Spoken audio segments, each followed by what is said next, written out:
Hello, my name is Kacper and this is CartoPodcast. Enjoy! What do you think a map really is? Is a paper, a collection of lines and symbols, or maybe a narrative? In this episode, we will look at maps from a different angle. As a symbol, a tool of power, and a mirror of our imagination. Let's start with the basics. A map is a symbolic representation of space.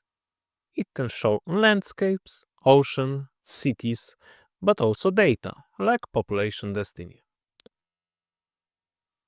We usually encounter reference maps. Those traditional ones that show rivers, mountains, and towns. We use them for navigation, trip planning, or just to hang on the wall and dream of new journeys. But when it comes to data, we enter the world of thematic maps. First up, the choropleth map.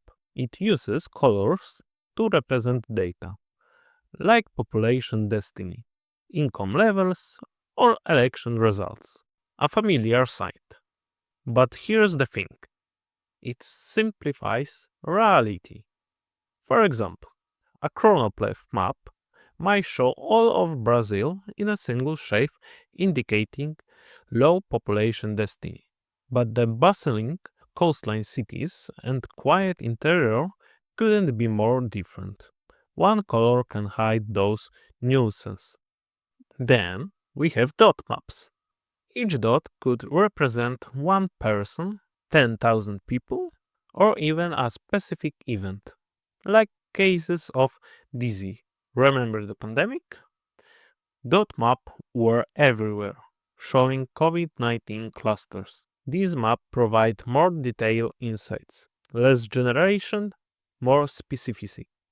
Another fascinating type is cartogram, a map where geographical areas are resized based on data.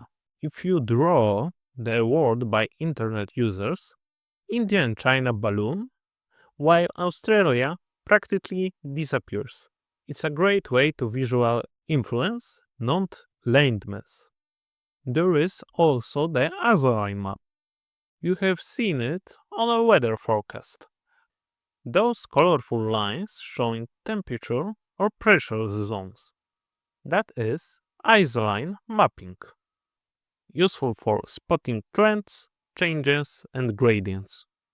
Network maps. They show connections. Think underground rail maps, airline routes, or even animal migration paths. They are not about space, they are more about relationships.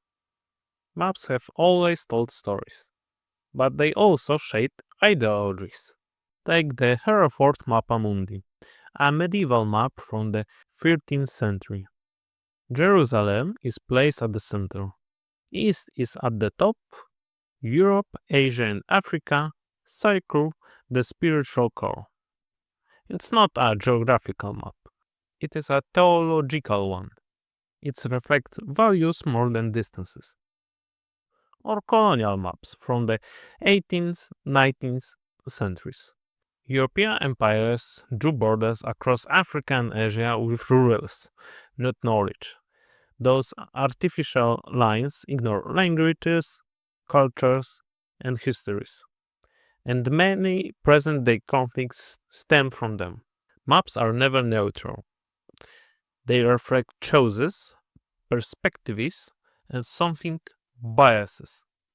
Next time you open Google Maps or glance at the city plan in a cafe, ask yourself what I'm seeing and what might I be missing.